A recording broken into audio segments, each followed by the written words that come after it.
जय माता की सभी भाई बहनों को, सभी मित्रों को, सिरे ढोक पाया लोट पाया परा झिया बाडवी कॉलेज में काकुर।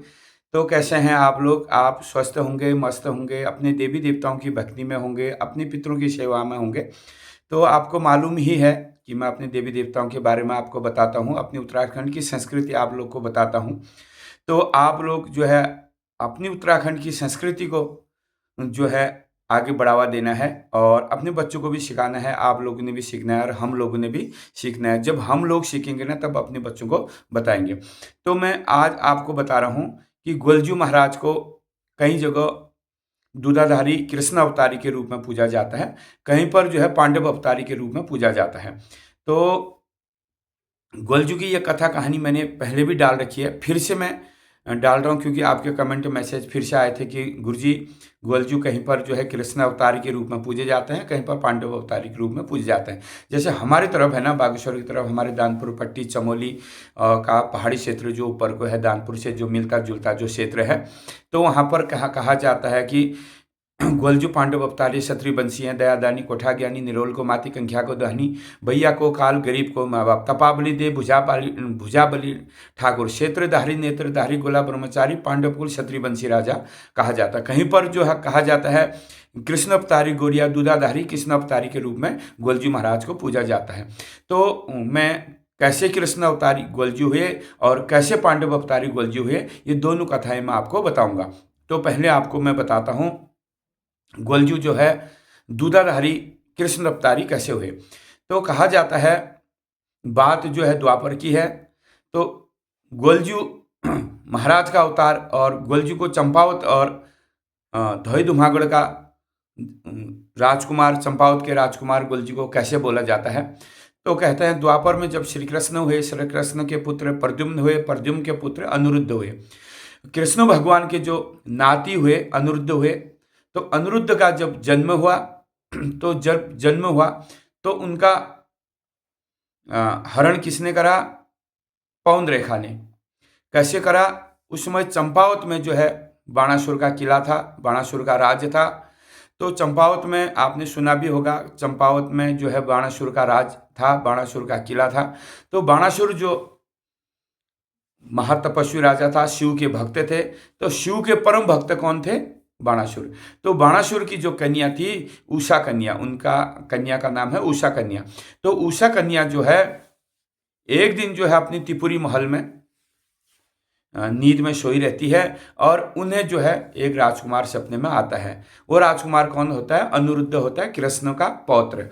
तो अनिरुद्ध जब उनके सपने में आता है तो उनकी जब नींद खुलती है भरी रात में, तो अपने सहेलियों को उठाती है। उनकी सहेली का नाम है, एक का चित्रलेखा, एक का पवन रेखा।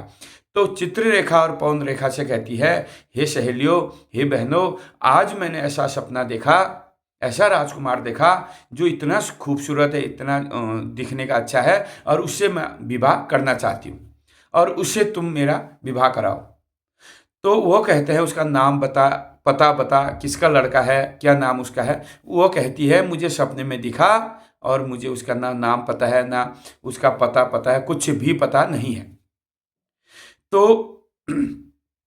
उषा कन्या जो है उस पर मोहित हो जाती है और भोजन भी नहीं करती है और पानी भी नहीं पीती है, ना रात को सोती है ना दिन को खाती है। उसको उसका ही जमाव रहता, मतलब उसका ही ख्याल आता है। तो उसकी सहेलियां परेशान हो जाती हैं। तो उसकी सहेलियां कहती है, हे सखी, हे उषा, तू भोजन कर ले, तू सो जा। वो कहती नहीं, जब तक मैं उसका पता नहीं करूंगी, वो कौन है, उसका नाम क्या है, उससे मेरा विवाह जब तक नहीं हो जाता है, वो मेरे पास जब तक नहीं आता है, या मैं उसके पास जब तक नहीं जाती हूँ, तब तक मुझे भूख नहीं लगने वाली है, ना ही नींद लगने वाली है। तो उसकी एक जो सहेली होती है चित्रलेखा, वो चित्र बनाने में माहिर होती है। तो वो सभी देवी देवताओं के चित्र बनाती है। पहले ब्रह्मा जी का चित्र बनाती है, विष्णु जी का चित्र बनाती है, महादेव जी का चित्र बनाती है, गणेश जी का चित्र बनाती है, कार्तिकेय जी का चित्र बनाती है, और जितने भी देवी देवता हमारे होते हैं सबके चित्र बनाती है। मतलब चित्र मतलब फोटो बनाती है। तो उषा कन्या कहती है, हे सहेली, हे बहनी, हे सखी, इसमें से वो राजकुमार कोई नहीं है। तब वो कृष्ण भगवान की जब चित्र बनाती है वो कहती है उस राजकुमार की फोटो इनसे थोड़ा बहुत मैच करती है, थोड़ा बहुत शक्ल मिलती है। तब प्रद्युम्न की फोटो बनाती है, फिर उसके बाद अनिरुद्ध की चित्र बनाती है, अनिरुद्ध की फोटो चित्र बनाती है। वो कहती है यही वो राजकुमार है। तो चित्ररेखा कहती है ये जो राजकुमार है कृष्ण के पौत्र अनिरुद्ध है। अब वो कहती है इन ये मुझे चाहिए, इनको लेके आओ तुम। अब लेके कौन आएगा, कैसे लेके आएगा भाई? बाणासुर को पता चल जाएगा तो फिर वो कन्या को भी मार देगा और उसे भी मार देगा। तो वो भरी अधो रात, मतलब आधी रात में, उनकी एक सहेली होती है पवन रेखा, जो हवा में उड़ती है। तो पवन रेखा से कहती है हे पवन रेखा, हे सखी, हे सहेली, हे बहनी, तू ऐसा कर, दैनी द्वारिक जा, द्वारिका जा।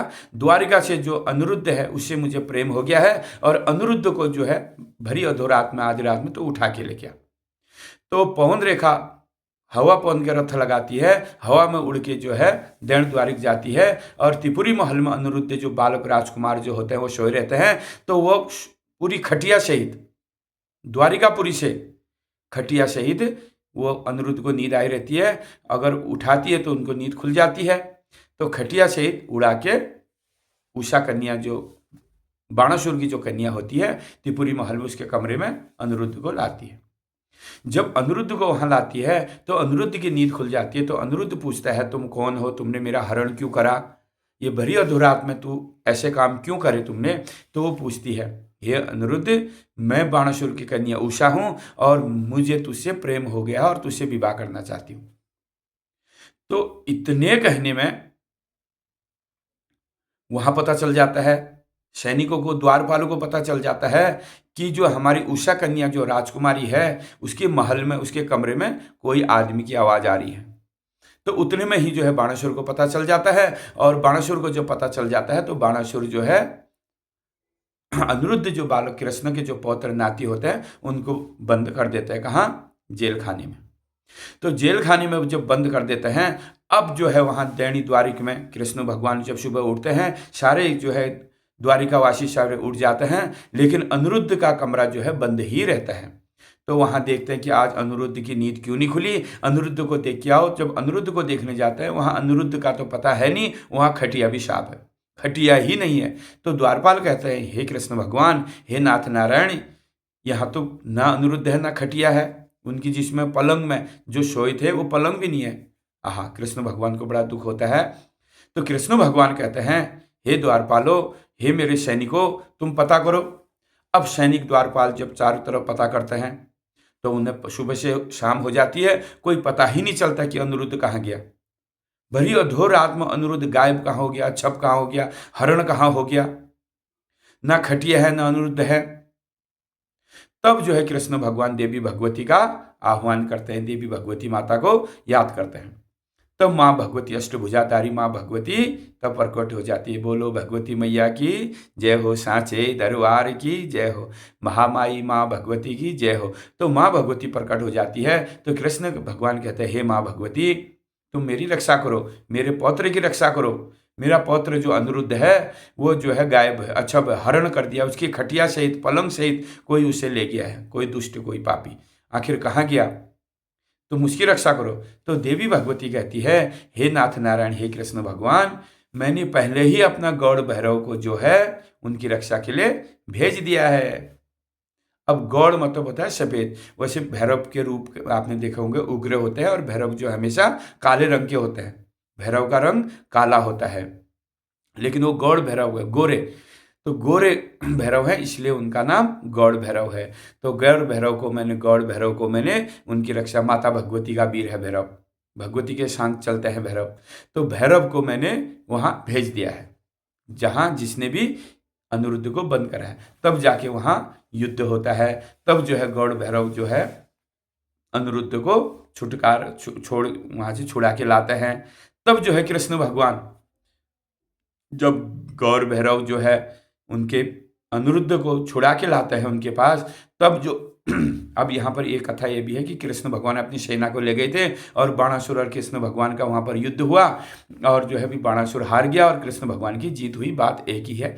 तो फिर वहाँ पर गौड़ भैरव को तब जाके वो वरदान देते हैं हे गौर भैरव, तुमने मेरी विजय कराई और मेरी जय जयकार कराई और बाणासुर की हार कराई और मेरे जो पौत्र अनिरुद्ध है उसकी जान बचाई, तो मैं तुझे वरदान देता हूं, आगे जो है तुझे जो है फिर से अवतार लेना पड़ेगा। तो झालराई के घर में तुझे झालराई का पुत्र के रूप में अवतार लेना पड़ेगा और माँ कालिंगा का पुत्र के रूप में अवतार लेना पड़ेगा। और तू जो राजा अभी जहाँ का राजा अभी जो है चंपावत का जो राजा अभी बाणासुर का किला जहाँ है वहाँ का राजा तो आगे तू रहेगा। तब गोलजू को जो है गौड़ भैरव का अवतार माना जाता है, कृष्ण अवतारी माना जाता है, गौड़ भैरव अवतारी माना जाता है, तब दूधाधारी कृष्ण अवतारी तब बोला जाता है। तब जाके गोलजू माँ कालिंगा के उदर से पैदा होते हैं। झालराई के जो पुत्र हैं, हलराई के जो नाती हैं, तो आसम राई, बेगम राई, ताल राई, हल राई, यहाँ से ये प्रकट होता है। अब मैं तुम्हें तब जाके गोलजू चंपावत के राजा हुए। अब चंपावत नाम कैसे पड़ा? चंपावत नाम कचूरू की जो पुत्री थी चंपा, तो उसके नाम से भी चंपावत पड़ा। और यहाँ पर ये नाग कन्या जो है, चंपा नाम की एक नाग कन्या थी, तो जो चंपावत में जिन्होंने राज करा था उसे भी चंपावत नाम पड़ा। तो ये कई कथाएं आते हैं। तो तब जाके वहाँ पर कृष्ण भगवान गोलजू के रूप में अवतार हुए। गौड़ भैरव बरधाई है गोलजू जो है कृष्ण के बरधाई हैं और गौड़ भैरव के अवतारी हैं। तब जाके गोलजू चंपावत के जन्म की थात जो है धोई धुमागढ़, कर्म की छात चंपावत के राजकुमार धोई धुमागढ़ के राजकुमार गोलजू को माना जाता है। अब तो ये कथा मैंने आपको बता दी है कि गोलजू कैसे कृष्ण अवतारी हुए, कैसे जो है गौड़ भैरव अवतारी हुए, कैसे कृष्ण के बरदाई हुए। इसलिए कहा जाता है गोलजू को दूधाधारी कृष्ण अवतारी, न्याय करने वाले गोलजू हैं। दया दानी है, कोठा ज्ञानी है, निरोल को माती, कंक्या को दानी, भैया को काल, गरीब को माँ बाप, तपाबली दे, भुजाबली ठाकुर, क्षेत्रधारी नेत्रधारी गोला ब्रह्मचारी। अब मैं अगला भाग जो है कल परसों में फिर अगला भाग आएगा, उसमें आपको पांडव अवतारी के बारे में आपको बताऊंगा कि गोलजू पांडव अवतारी कैसे हुए। तो पांडव अवतारी की पूरी कथा बताऊंगा, क्योंकि बहुत से लोग का सवाल रहता है कि गोलजू कैसे जो है पांडव अवतारी हुए, कैसे जो है कृष्ण अवतारी हुए।